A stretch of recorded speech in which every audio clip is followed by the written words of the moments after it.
안녕하세요 여러분. 오늘은 믿기 힘드시겠지만 여러분의 상식을 송두리째 뒤엎을 소름 돋는 이야기에 여러분을 초대합니다. 이 땅 한반도의 800년 역사를 꿰뚫어보고 심지어 미래까지 예언했다는 전설의 책, 바로 도선비기, 담제, 도선비기에 대한 이야기입니다. 이 책이 단순한 허언이 아니라 실제로 왕조의 흥망성쇠를 결정하고 피할 수 없는 재앙을 경고하며 이 땅의 운명에 지대한 영향을 미쳤다면 믿으시겠습니까? 역사 속에서 철저히 봉인되었던 금단의 예언서, 그리고 그 속에 숨겨진 진짜 그림자의 정체가 지금 여러분 눈앞에 펼쳐집니다. 이 소름 돋는 진실을 놓치고 싶지 않다면 지금 바로 구독과 좋아요 그리고 알림 설정까지 꼭 부탁드립니다. 자, 그럼 괴담실록 도선비기 속으로 함께 떠나보실까요? 괴담실록 도선비기의 그림자. 나는 평생 예언서에 묻혀 살아왔다. 세상 사람들은 그것을 미신이라 부르거나 혹 그 내용을 자신의 입맛에 맞게 바꾸어 현실을 호도하는 도구로 삼기도 했다. 하지만 나는 알고 있었다. 그 종이장 속에 담긴 것이 단순한 허언이 아님을. 특히 도선더위라는 이름 앞에서는 늘 숙연해졌다. 도선비기, 그 이름만으로도 내 심장은 알 수 없는 경외감과 서늘한 두려움으로 고동쳤다. 이야기는 까마득한 통일신라 시대로 거슬러 올라간다. 당시 왕권은 흔들리고 백성들의 삶은 불안했으며 곳곳에서는 새로운 시대의 도래를 알리는 불길한 징조들이 난무하던 때였다. 하지만 오늘 내가 들려줄 이야기는 거창한 왕조의 역사가 아니라 아주 작고 미미한 시작점에서부터 피어난 운명의 서막이다. 송악당, 공령송옥당 공량이라 불리는 산자락에 나무를 하러 가던 한 노복노 있었다. 늘 다니던 길이었지만 그날따라 산의 기운은 묘하게 뒤틀려 있었다. 발걸음은 무거웠고 저 멀리 산등성이를 휘감은 안개는 마치 살아있는 짐승처럼 꿈틀거렸다. 노복은 왠지 모를 불길함에 침을 꿀꺽 삼키며 산을 올랐다. 간혹 나무꾼들이 드나들었지만 인적이 드문 깊은 산중이었기에 그의 눈에 비친 광경은 더욱 기이하게 다가왔다. 산 정상 부근에 다다랐을 때였다. 희뿌연 안개 사이로 우뚝 솟은 바위 절벽 위 한 노승러센이 묵묵히 서 있었다. 그는 등을 보인 채 미동도 하지 않고 산 아래를 유심히 내려다보고 있었다. 스님의 얼굴은 보이지 않았으나 그 뒷모습에서는 형언할 수 없는 무게감과 고독이 느껴졌다. 노복은 순간 발걸음을 멈추었다. 이곳은 불자가 수행할 만한 사찰도 없는 곳이고 그렇다고 쉬어갈 만한 암자도 없는 험한 바위산이었다. 저 노승은 대체 누구이며 무엇을 찾고 있는 것일까? 호기심과 함께 스멀스멀 기어오르는 두려움에 노복은 한참을 망설였다. 하지만 왠지 모르게 저 노승에게 다가가야 할 것 같은 충동을 느꼈다. 그는 조심스럽게 숨소리조차 죽인 채 노승에게 한 걸음 한 걸음 다가갔다. 가까이 다가갈수록 노승의 형체는 더욱 선명해졌다. 그의 몸에서 흘러나오는 옅은 푸른빛 기운은 안개와 뒤섞여 환상적인 분위기를 자아냈다. 노복은 그의 옆에 섰고 드디어 노승의 얼굴을 볼 수 있었다. 놀랍게도 노승의 두 눈은 멀리서도 마치 밤하늘의 별처럼 반짝이고 있었다. 단순한 시각적 현상이 아니었다. 그 빛은 영혼 깊숙이 스며들어 마음을 꿰뚫어보는 듯한 신비로운 힘을 지니고 있었다. 노복은 무언가에 홀린 듯 노승을 멍하니 바라보았다.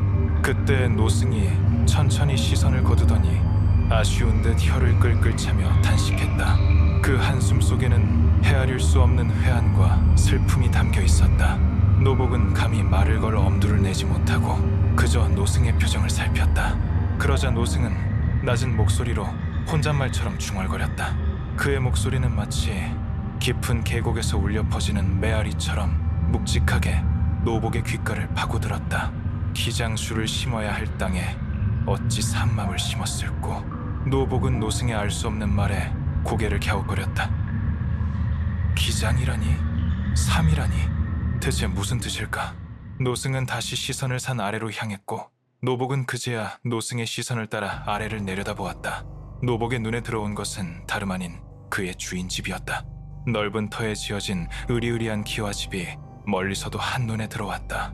그 순간 노복은 섬뜩한 기시감에 사로잡혔다. 마치 이 모든 것이 운명처럼 짜여진 각본 같았다. 노복의 주인은 당시 송악 일대를 주름잡던 호조거수였다. 그의 집은 주변에서는 둘째가라면 서러워할 만큼 풍요와 권세를 자랑하는 곳이었다. 그런데 저 노승은 어째서 그 집을 보고 탄식하며 알 수 없는 말을 하는 것일까? 이 심상치 않은 상황에 노복은 곧장 산에서 내려와 주인에게 이 일을 고했다. 호족은 노복의 이야기를 듣고 깜짝 놀랐다. 그는 노복이 본 노승이 결코 범상치 않은 인물임을 직감했다. 이 소문을 들은 호족은 자신이 무언가 큰 실수를 저지르고 있음을 깨달았다. 그는 즉시 노승의 행방을 수소문하여 우여곡절 끝에 그를 다시 만나게 되었다. 호족은 노승에게 겸손하게 허리를 숙여 절을 올리고 물었다. 스님께서 저희 집터를 보시고 탄식하셨다고 들었습니다. 청컨대 그 이유를 알려주시지요. 소인이 무엇을 그리 잘못했는지 어리석은 중생을 깨우쳐 주십시오.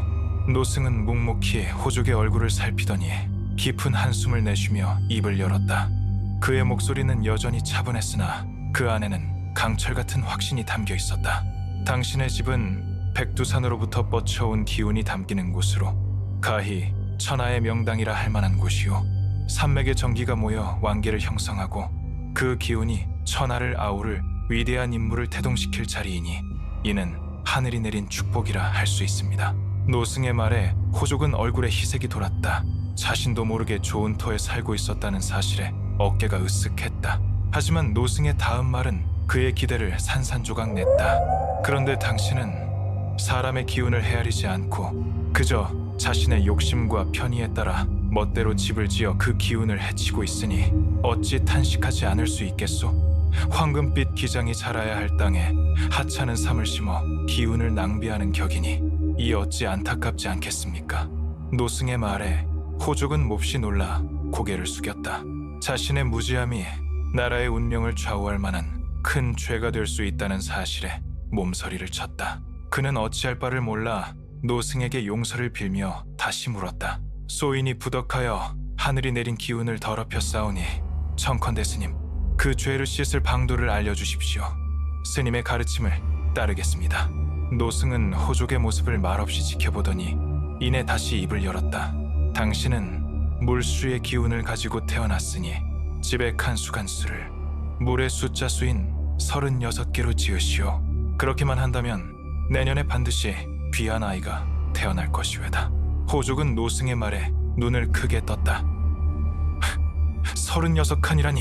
그의 집은 당시로서는 파격적인 규모의 대저택이었지만 스님의 말에 비하면 턱없이 부족한 규모였다. 하지만 호족은 노승의 신비로운 능력과 확신에 찬 말에 더 이상 의심하지 않았다. 그는 노승의 가르침대로 모든 것을 바꾸리라 다짐했다. 노승은 말을 마치자 품에서 봉투 하나를 꺼내 호족에게 건넸다. 봉투는 단단히 봉해져 있었고 겉면에는 아무것도 적혀 있지 않았다. 아이가 태어나면 이것을 열어보도록 하시오. 아이의 이름과 전하는 말을 적어두었소이다. 그 말을 끝으로 노승은 더는 말없이 자리를 떠났다. 마치 처음부터 그 자리에 없었던 사람처럼 안개 속으로 스르륵 사라져버렸다. 호족은 노승이 사라진 자리를 한참 동안 멍하니 바라보았다. 그의 손에 들린 봉투는 알 수 없는 무게로 그의 심장을 짓누르는 듯했다. 그의 마음속에는 기대와 함께 불길한 예감이 교차했다. 과연 이 노승이 예언한 대로 귀한 아이가 태어날 것이며 그 아이의 운명은 과연 어떤 모습일까? 호족은 밤늦도록 잠을 이루지 못했다. 며칠 후 호족은 노승의 말에 따라 곧바로 집의 칸수를 36구쿠로 바꾸었다. 크고 화려했던 그의 저택은 노승의 지시에 따라 더욱 정교하고 균형 잡힌 모습으로 다시 태어났다. 그리고 놀랍게도 그로부터 얼마 후 그의 아내는 태기탈실을 느끼더니 10달 후에 아들 하나를 낳게 되었다. 호족은 아들을 품에 안고 기쁨을 감추지 못했다. 노승의 예언이 현실이 된 것이다. 그는 떨리는 손으로 노승이 건넨 봉투를 열었다. 봉투 안에는 단정하게 쓰인 한 문장이 적혀 있었다. 사만 산검을 통할 임금이시여 왕건 왕젠. 글자를 읽는 순간 호족은 전신의 전율이 흘렀다.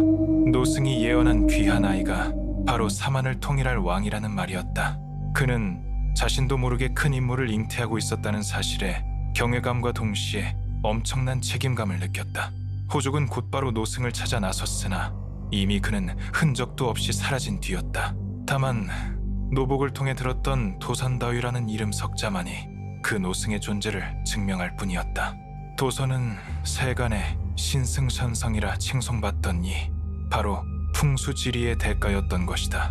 나는 이 이야기를 들을 때마다 인간의 운명이라는 것이 얼마나 거대한 수레바퀴에 의해 움직이는가를 생각하게 된다. 도선이라는 이름 없는 노승의 예언 하나가 한반도의 역사를 송두리째 바꿔놓을 줄 누가 알았겠는가. 그의 예언은 단순한 길흉화복을 넘어 새로운 왕조의 탄생과 흥망성쇠를 아우르는 거대한 그림을 그리고 있었다. 이 이야기는 시작에 불과하다. 도선비기에 담긴 운명의 그림자는 이제 막 한반도를 뒤덮기 시작한 것이다. 노승이 남긴 예언은 호족의 삶을 송두리째 바꾸어 놓았다. 왕건 왕젠이라는 이름으로 태어난 아이는 자라면서 비범한 면모를 보였고 호족은 노승의 예언이 결코 헛된 것이 아님을 확신했다. 그리고 마침내 왕건은 사만을 통일하고 새로운 왕조 고려를 세웠다. 노승, 도선다의 예언대로 세상은 그의 시대가 되었다. 나는 이 도선이라는 인물에 대해 깊은 흥미를 느꼈다. 평범한 예언가들과는 차원이 다른 그의 능력은 과연 어디에서 비롯된 것일까? 옛 기록들을 살펴보면 혼란스러운 시대마다 무수한 도참과 예언서들이 등장했다. 고려시대 말 이씨가 나라를 얻는다는 목자득궁 무스토과 설이 그러했고 조선 후기에는 정씨가 새로운 세상을 연다는 정감록 장간로의 등장이 또한 그러했다. 하지만 이들은 대부분 민간에 떠도는 유언비어나 막연한 희망에 그치는 경우가 대부분이었다. 도선은 달랐다. 그는 불자로서의 명망 외에도 미래를 내다볼 수 있는 능력을 가지고 있었다. 그것은 천문현상이나 자연의 징조에 기대는 막연한 예언이 아니었다. 그는 풍수지리, 풍수의 딜이라는 학문을 이용하여 미래의 일을 예언했다. 그의 방식은 이 땅의 지기를 읽고 산과 물의 흐름을 분석하여 길흉화복을 예측하는 것이었다. 이는 단순히 땅의 형태를 보는 것을 넘어 그 속에 흐르는 생명력과 역사의 기운을 감지하는 고도의 영적인 능력에 가까웠다. 도선은 백두산에서 지리산에 이르기까지 팔도를 두루다니며 명당민들을 일일이 찾아다녔다. 그는 각 지역의 산천을 직접 답사하고 그곳에 깃든 정기증치를 파악하여 미래의 기륭을 예언했다. 그의 발걸음이 닿는 곳마다 새로운 역사의 씨앗이 뿌려졌고 그가 남긴 말들은 훗날 거대한 파문을 일으킬 운명의 지도가 되었다. 그가 평생 받은 명당과 예언들을 자신의 책으로 엮은 것이 바로 도선비기 더우미기였다. 고려를 세운 태조 왕건은 도선비기를 매우 신뢰했다. 그는 자신의 탄생을 예언한 도선에 대한 깊은 믿음을 가지고 있었으며 국가를 운영하는 데에도 적극적으로 도선비기의 내용을 활용했다. 도읍을 정할 때에도 왕실의 궁궐인 만월대, 세울 때에도 도선비기에 적힌 내용에 따랐다. 심지어 왕건은 죽음을 앞두고도 자손들에게 도선비기에 대한 내용을 유언으로 남겼을 정도였다. 그의 공식적인 유훈인 후뇨식족 군여슈교에는 실제로 도선비기에서 정한 곳이 아니면 사찰을 짓지 말 것을 정하고 있었다. 이는 도선비기가 단순한 예언서를 넘어 고려 왕조의 통치 이념과 국가 경영에 중요한 지침서 역할을 했음을 보여주는 대목이다. 왕건 사후에도 도선비기는 고려의 민간과 왕실할 것 없이 큰 영향력을 행사했다. 정치 지도자들은 도선비기의 내용을 해석하고 자신들의 정책에 반영하려 했으며 백성들은 도선비기에 담긴 예언을 통해 미래의 희망을 찾거나 불안을 해소하려 했다. 도선비기는 고려 사회 전반에 걸쳐 신비로운 권위를 지니고 있었다. 이러한 신뢰는 때로는 예상치 못한 비극을 낳기도 했다. 태조 왕건은 자신이 아끼던 명장 신순겸, 신총리 전사하자 그를 애통해하며 도선비기에 명시된 명당인 춘천의 오봉산 아래 그 자리를 양보해 주었다. 도선은 이 오봉산 자리를 만대가 영화로울 땅이라고 예언했었는데 왕건은 충신에 대한 예우로 자신의 후손들이 누릴 영광스러운 자리를 내어준 것이다. 그리고 실제로 신순겸의 후손들은 정말로 크게 번창하여 그 위세가 조선시대에까지 이르게 되었다. 도선의 예언은 탁월했다. 하지만 이 모든 것이 도선의 예언이라는 거대한 틀 안에서 움직이고 있음을 보여주는 섬뜩한 증거이기도 했다. 나는 이 대목에서 생각에 잠긴다. 과연 도선비기가 고려의 흥망성쇠를 정확히 예언한 것이 단순한 우연이었을까? 아니면 사람들이 그 예언의 맹목적으로 따르면서 스스로 그 예언을 현실로 만들었던 것일까? 도선의 예언은 탁월했지만 그 예언이 지닌 강력한 영향력은 때로 인간의 자유의지를 억압하고 역사를 정해진 길로 이끌어가는 것처럼 보였다. 그러나 도선비기는 단지 길한 예언만을 담고 있는 것이 아니었다. 그 안에는 고려 왕조를 뒤흔들고 마침내 멸망에 이르게 할 불길한 그림자 또한 드리워져 있었다. 그리고 그 그림자는 도선 스스로가 예측하지 못했을, 혹은 예측했지만 막을 수 없었던 형태로 다가올 것이었다. 이 땅의 운명을 좌우할 거대한 이야기는 이제 시작에 불과하다. 도선비기에 담긴 빛과 그림자는 앞으로 어떤 비극을 펼쳐낼 것인가? 도선비기 닷새는 고려 왕실과 민간에 큰 영향을 미쳤지만 그 영향력이 항상 긍정적이었던 것만은 아니었다. 특히 고려 말 나라는 혼란에 빠지고 백성들의 삶은 피폐해지면서 도선비기에 담긴 불길한 예언들이 현실로 드러나기 시작했다. 나는 이 시기에 도선비기가 단순한 예언서가 아니라 왕조의 몰락을 경고하는 섬뜩한 징후였음을 깨달았다. 공민환 때의 무신문 정세훈 잔시원은 도선비기에 나온 한 구절을 언급하며 당시 공민왕의 총애를 받던 승려 신돈 이르는 것이라 주장했다. 도선비기에는 이런 내용이 있었다. 승려도 속인 수른도 아닌 자가 나라를 망칠 것이다. 이 구절은 당시 고려 사회에 큰 충격을 주었다. 승려이면서도 속인과 같은 행보를 보이는 신돈의 모습과 절묘하게 맞아떨어졌기 때문이다. 신돈은 승려의 신분이었으나 불교 계율을 무시하고 정치에 깊숙이 개입했다. 그는 공민왕의 총애를 등에 업고 권력을 휘둘렀으며 개혁을 추진하는 과정에서 많은 정적을 만들었다. 그의 개혁은 권문세족 견문세조, 이 착복한 재산을 환수하고 억울하게 노비가 된 자들을 석방하는 등 긍정적인 면도 있었지만 이내 부정부패와 사치, 그리고 문란한 사생활로 인해 비난을 받았다. 당시 권문세족은 그를 제거하기 위해 도선비기의 이 구절을 적극적으로 활용했다. 신도는 승려라고 말할 수도 속인이라고 말할 수도 없는 모호한 존재였다. 그는 불법을 어기고 술과 고기를 즐겼으며 심지어 부녀자들과 간음하는 등 승려로서 용납될 수 없는 행동을 서슴지 않았다. 동시에 그는 승복을 입고 왕실의 고문에 참여하며 정치적 영향력을 행사했으니 속인이라 단정하기도 어려웠다. 도선비기의 예언은 마치 신돈을 위해 쓰여진 것처럼 느껴졌다. 확실히 당시 공민왕의 총애를 받고 있던 신돈은 개혁가로서의 모습을 보였으나 이후 부정축제와 부녀자 간음 등의 문제로 실각하고 결국 처형까지 당했다. 이로써 도선비기의 예언은 다시 한번 현실이 되는 듯했다. 지금도 신돈에 대한 평가는 엇갈리는 상황이지만 그가 어떠했을지는 모를 일이지만 고려는 이후 정말로 멸망의 길을 걷게 된다. 도선비기의 예언이 과연 신돈에게만 국한된 것이었을까? 아니면 신돈의 몰락이 더 큰 재앙의 서막이었을까? 나는 기록들을 더 깊이 파고들었다. 도선비기의 내용은 고려 왕조가 망하고 조선이 세워진 뒤에도 여전히 큰 영향을 미쳤다. 조선의 세 번째 임금인 태종은 도선비기를 참고하여 당시 개경카이징이었던 도읍을 한양 간냠으로 옮기기도 했다. 이는 도선비기가 단순한 미신이 아니라 국가의 운명을 좌우할 수 있는 중요한 지침으로 여겨졌음을 보여준다. 하지만 왕조의 기틀이 어느 정도 잡히자 조선은 도선비기를 경계하기 시작했다. 정치가 안정된 마당에 굳이 예언서에 의지할 필요가 없어졌을 뿐만 아니라 오히려 도선비기의 내용이 자신들의 왕권을 위협할 수 있는 존재라고 보았기 때문일 것이다. 특히 도선비기에 담긴 다른 예언들은 조선 왕조에게는 매우 불길하게 느껴졌다. 조선의 7번째 임금인 세조씨는 결국 팔도의 관찰사들에게 도선비기 등의 여러 예언서를 금지할 것을 명하기에 이른다. 세조실록 산수 7권 세조 3년 8월 26일자 기록에는 다음과 같은 내용이 명확하게 적혀있다. 도선안도 참기더오 칸두덩기를 모두 거두고 개인의 소장소산을 금지하노라.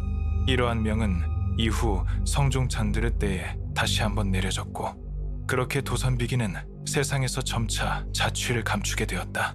공식적인 기록에서는 사라졌지만 민간에서는 여전히 비밀리에 전해졌을 것이다. 나는 다른 기록들을 보고서야 도선비기가 분명히 존재했음을 유추할 수 있을 뿐이다. 하지만 그 안에 담긴 모든 내용을 알 수는 없었다. 도선비기가 완전히 사라진 것은 아니었다. 다만 그 내용이 파편처럼 흩어져 비밀스럽게 전해지거나 혹은 일부 내용만이 다른 예언서에 편입되어 전승되었을 뿐이다. 나는 사라진 도선비기의 뒷내용이 궁금해졌다. 과연 그 뒷내용에는 어떤 내용이 담겨 있었을까? 도선은 자신의 사후 700년 뒤의 일을 암시한 말이 있었다. 임진왜란 임진월인과 병자 호란 빙즈 또한 예언했던 것이다. 수노지 슈누즈에는 도선이 송악당을 둘러볼 때 그가 했던 또 다른 예언이 담겨 있다. 봉우리에 올라 송악당을 둘러본 도선은 감격스러운 듯 말하며 한양 한양의 삼각산 산저산을 바라보았다. 그는 삼각산의 봉우리가 마치 도적의 깃발처럼 솟아있음을 보고 깊은 탄식을 내뱉었다. 저 봉우리가 도적의 깃발처럼 솟아있으니 400년이 지나면 큰 운수가 저 산 밑으로 옮겨가겠구나. 이는 도선비기에서 예측한 고려의 운명이 400년 후에 한양으로 옮겨갈 것임을 암시하는 것이었다. 도선이 세운 돌로 만든 개 75마리의 석상 덕분인지 고려는 400년에서 75년을 더 간 딱 475년 만이었다. 정확히 조선이 건국되기 475년 전, 도선은 이미 고려의 운명을 내다보고 있었던 것이다. 그리고 그 예언은 정확히 맞아떨어져 고려는 멸망하고 조선이 건국된다. 나는 도선비기가 단순히 왕조의 흥망성쇠를 예언했을 뿐만 아니라 그 시대의 백성들의 고통까지도 예견했음을 알 수 있었다. 그의 예언은 희망과 동시에 절망을 품고 있었다. 하지만 그 뒷내용에는 아직 내가 알지 못하는 이 모든 것을 뒤엎을 만한 충격적인 비밀이 숨겨져 있을 것만 같았다. 조선시대에 공식적으로 금서가 된 도선비기, 그 속에 숨겨진 마지막 예언은 과연 무엇일까? 도선비기가 공식적으로 금서가 되고 세상에서 자취를 감추었지만 나는 그 이야기가 완전히 사라졌다고 믿지 않았다. 오히려 더욱 은밀하게, 때로는 변형된 형태로 사람들의 입에서 입으로 전해졌을 것이라고 확신했다. 그리고 그 속에 담긴 예언의 힘은 여전히 살아 숨쉬며 한반도의 운명에 알 수 없는 영향을 미치고 있을 것이라고 생각했다. 나는 도선비기의 흔적을 찾기 위해 수많은 고문원과 야사예스들을 뒤졌다. 폐기된 문서들을 복원하고 오래된 사찰의 비석들을 해독했으며 민간에 떠도는 괴담 속에서도 단서들을 찾아냈다. 그리고 마침내 나는 도선비기의 일부 내용을 담고 있는 듯한 낡은 필사본 비셉은 하나를 발견하게 되었다. 그것은 수노지 슌무지라는 이름의 책이었는데 앞서 언급했듯이 도선이 송악당을 둘러볼 때 했던 예언이 담겨 있는 것으로 알려져 있었다. 나는 떨리는 손으로 필사본을 펼쳤다. 종이는 누렇게 바래고 글씨는 희미했지만 그 속에는 도선비기의 진짜 모습이 담겨 있을지도 모른다는 기대감에 가슴이 벅차올랐다. 필사본에는 도선이 봉우리에 올라 송악당을 둘러본 뒤 감격스러운 듯 삼각산 산저산을 바라보며 탄식했다는 내용이 담겨 있었다. 그리고 그 뒤에 이어지는 구절은 나를 더욱 깊은 미스터리 속으로 몰아넣었다. 400년이 지나면 큰 운수가 저 산 밑으로 옮겨가겠구나. 이 예언은 고려의 수도였던 송악에서 조선의 수도인 한양으로 천도신도할 것을 암시하는 것이었다. 그리고 놀랍게도 도선이 세운 개 75마리의 석상, 즉 삼각산 방향으로 75개의 석상을 세워 기운을 억누르라는 지시에 따라 조선은 400년에서 75년을 더 간 정확히 475년 만에 한양으로 도읍을 옮기게 된다. 도선이 이미 고려의 운명을 내다보고 있었던 것이다. 필사본은 여기서 끝나지 않았다. 그 뒤에는 임진왜란, 연신월인과 병자호란 빙즈후린에 대한 예언 또한 적혀 있었다. 도선은 자신의 사후 700년 뒤의 일을 암시하며 다음과 같이 말했다. 임진년, 낸슨년의 서쪽 오랑캐가 나라를 좀먹으면 송백송박에 의지하라. 병자년 빈즈니의 북쪽 오랑캐가 나라 안에 들끓으면 산도 분리하고 물도 분리하다. 궁궁궁 이 이롭도다. 이 구절들은 임진왜란과 병자호란이라는 두 차례의 큰 국난을 정확히 예언하고 있었다. 서쪽 오랑캐는 일본을, 송백은 굳건한 충절을 지닌 선비들을 의미하는 것으로 해석되었고, 북쪽 오랑캐는 청나라를, 산도 불리하고 물도 불리하다는 전란의 참혹한 상황을, 궁궁이 이롭도다는 백성들이 활을 들고 싸우는 것을 암시하는 것으로 해석되었다. 도선은 이처럼 한반도의 흥망성쇠를 예언했을 뿐만 아니라 그 시대의 백성들이 겪을 고통과 위기까지도 예견하고 있었던 것이다. 그의 예언은 단순한 미래 예측을 넘어 백성들에게 경고와 함께 희망을 제시하는 역할을 했다. 송백에 의지하라는 말은 어려운 시기에도 굳건한 정신으로 나라를 지켜야 함을, 궁궁이 이롭도다는 말은 백성들이 스스로 힘을 합쳐 위기를 극복해야 함을 역설하는 것이었다. 나는 필사본을 덮고 깊은 생각에 잠겼다. 도선비기는 단순한 예언서가 아니었다. 그것은 이 땅의 역사를 관통하는 거대한 지혜이자 동시에 피할 수 없는 운명의 굴레를 보여주는 섬뜩한 경고였다. 도선은 풍수지리를 통해 미래를 내다보는 능력을 지니고 있었지만 그 또한 모든 것을 바꿀 수는 없었던 것이다. 그는 다만 예언을 통해 사람들에게 다가올 미래를 알리고 스스로 운명을 개척할 수 있는 기회를 주었을 뿐이다. 하지만 도선비기가 금서가 되고 사라지면서 그의 예언은 더 이상 사람들에게 온전히 전달되지 못했다. 혼란의 시대에 사람들은 도선비기의 진정한 의미를 이해하지 못하고 단편적인 내용만을 맹목적으로 따르거나 왜곡하여 사용했다. 태조 왕건처럼 도선비기의 지혜를 온전히 받아들여 나라를 세운 이도 있었지만 세조처럼 자신의 왕권을 지키기 위해 도선비기를 억압한 이도 있었다. 그리고 결국 이러한 무지와 오해는 돌이킬 수 없는 비극을 낳았다. 나는 필사본에 적힌 마지막 구절에서 눈을 뗄 수 없었다. 그것은 임진왜란과 병자호란 이후의 시대, 즉 조선 후기의 혼란과 몰락을 암시하는 듯한 내용이었다. 그 구절은 짧았지만 그 안에 담긴 의미는 너무나도 거대하고 섬뜩하여 내 심장을 서늘하게 만들었다. 밤이 되면 그림자가 길어지고 해가 서쪽으로 기울면 붉은 피가 강산을 물들일 것이니 비로소 진짜 그림자가 깨어날 것이다. 나는 이 구절의 의미를 해석하기 위해 수많은 밤을 지새웠다. 밤이 되면 그림자가 길어진다는 것은 조선 후기의 혼란과 국군의 쇠퇴를 의미할 것이다. 해가 서쪽으로 기울면 붉은 피가 강산을 물들인다는 것은 서양 세력의 침략과 외세의 간섭으로 인한 전쟁과 유혈 사태를 암시하는 것이 분명했다. 하지만 진짜 그림자가 깨어난단 말은 대체 무엇을 의미하는 것일까? 나는 이 구절이 단순히 미래의 사건을 예언하는 것을 넘어 도선비기 자체가 지닌 숨겨진 힘, 혹은 이 땅에 잠들어 있던 어떤 존재의 각성을 의미한다고 짐작했다. 도선비기는 단순한 책이 아니었다. 그것은 살아있는 생명체처럼 이 땅의 기운과 상호작용하며 역사를 움직이는 거대한 힘을 지니고 있었다.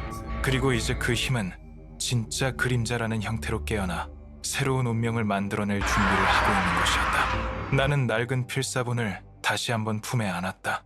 이제 나는 도선비기의 마지막 예언을 찾아야만 했다. 진짜 그림자의 정체를 밝히고 그 그림자가 이 땅에 가져올 미래가 무엇인지 알아내야만 했다. 어쩌면 도선은 이 마지막 예언을 통해 사람들에게 다가올 거대한 변화에 대비할 것을 경고하고 있었을지도 모른다. 혹은 그 그림자 자체가 이 모든 역사의 배후에서 움직이는 진정한 실체일지도 모른다는 생각에 등골이 오싹해졌다.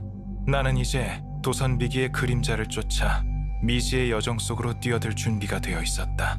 나는 순호지 필사본에 적힌 마지막 예언, 즉 밤이 되면 그림자가 길어지고 해가 서쪽으로 기울면 붉은 피가 강산을 물들일 것이니 비로소 진짜 그림자가 깨어날 것이다 라는 구절의 의미를 파고들었다. 진짜 그림자의 정체를 밝히기 위해 나는 다시 기록의 숲을 헤매기 시작했다.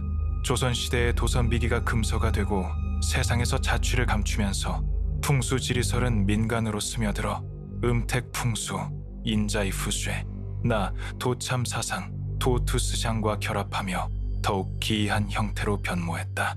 사람들은 명당에 묘를 써서 자손이 번성하기를 빌었고 난세가 되면 새로운 지도자를 기다리며 정감록 같은 예언서에 매달렸다. 하지만 도선비기가 지닌 본래의 깊은 지혜는 점차 퇴색되어 갔다. 권력은 언제나 예언을 통제하려 했고 그 과정에서 본질은 희미해지는 법이었다. 내가 찾아낸 파편적인 기록들을 종합해보면 도서는 단순히 길흉화복을 예언하는 것을 넘어 이 땅의 지기를 조율하고 보존하는 데 평생을 바쳤다고 한다. 그는 백두대간 백터다간을 중심으로 한반도의 기운이 뻗어나가는 길목에 75개의 석상시장을 세워 특정 지역의 기운을 보강하거나 쇠하는 것을 막으려 했다. 이는 마치 인체의 혈도세더에 침을 놓아 균형을 맞추듯이 땅의 기운을 다스려 나라의 운명을 바로잡으려는 거대한 시도였다. 이 석상들은 단순한 돌덩이가 아니었다. 그것은 이 땅의 정기징치를 응축하고 순환시키는 살아있는 매개체였다. 도서는 이 석상들이 땅의 숨통과 같은 역할을 하며 한반도 전체의 생명력을 유지한다고 믿었다. 하지만 조선이 건국되고 세월이 흐르면서 이러한 도선의 지혜는 점차 잊혀졌다. 사람들은 석상의 존재를 단순히 미신으로 치부하거나 혹은 그 의미를 제대로 알지 못한 채 훼손하기도 했다. 특히 서양 세력이 침략해오고 근대화의 물결이 밀려들면서 많은 석상들이 파괴되거나 사라졌다. 철도와 도로가 놓이고 광산이 개발되면서 땅의 기운은 무자비하게 훼손되었다. 나는 이 파괴가 단순한 물리적 손상을 넘어 영적인 균열을 만들고 있었음을 직감했다. 나는 섬뜩한 깨달음을 얻었다. 진짜 그림자가 깨어난다는 것은 파괴된 석상들이 지닌 기운이 역으로 작용하여 이 땅의 재앙을 불러오는 것을 의미하는 것일지도 몰랐다. 도서는 땅의 기운이 훼손되면 그로 인해 발생할 거대한 혼란과 재앙을 예견했던 것이다.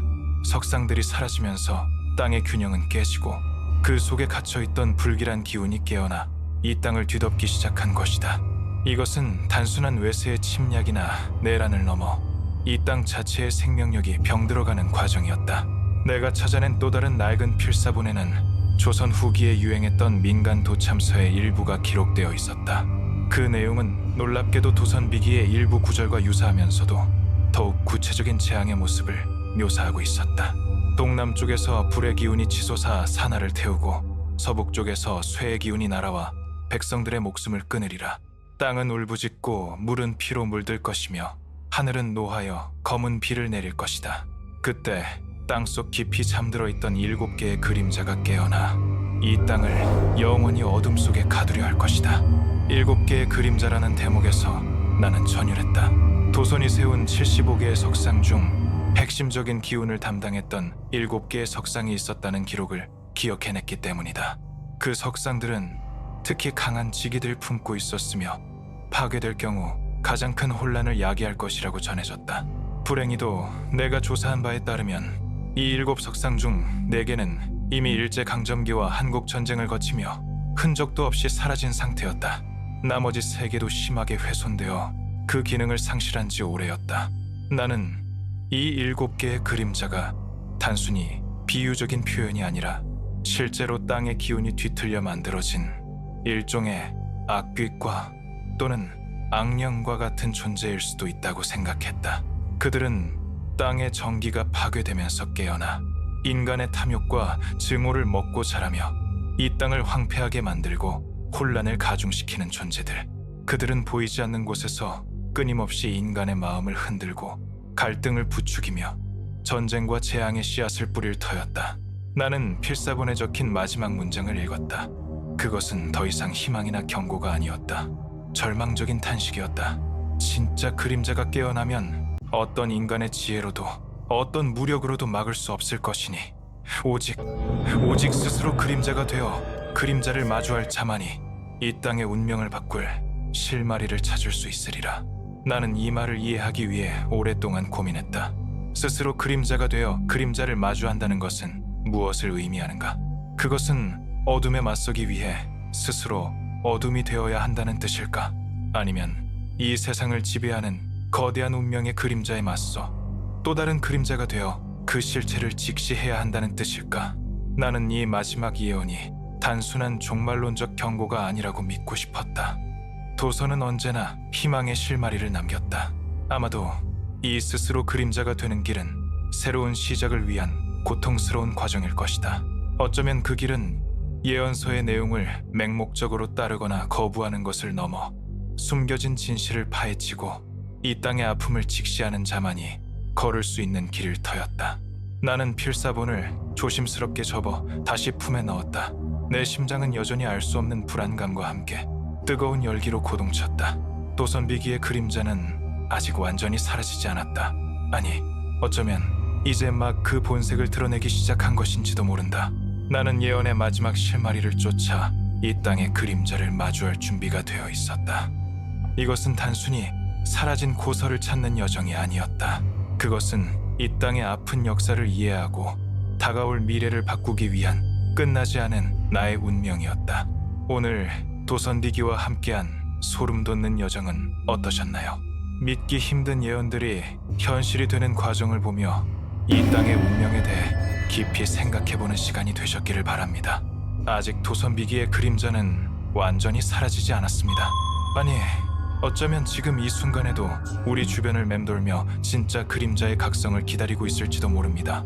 여러분은 이 거대한 운명의 수레바퀴 속에서 어떤 선택을 하실 건가요? 역사를 직시하고 숨겨진 진실을 마주하는 용기만이 우리에게 새로운 희망을 줄 것입니다. 오늘 영상이 흥미로우셨다면 좋아요와 구독 그리고 알림 설정 잊지 마시고 다음 영상에서 더 소름 돋는 이야기로 여러분을 찾아뵙겠습니다. 댓글로 여러분의 소중한 의견을 남겨주시면 큰 힘이 됩니다. 그럼 다음 시간까지 안녕히 계세요.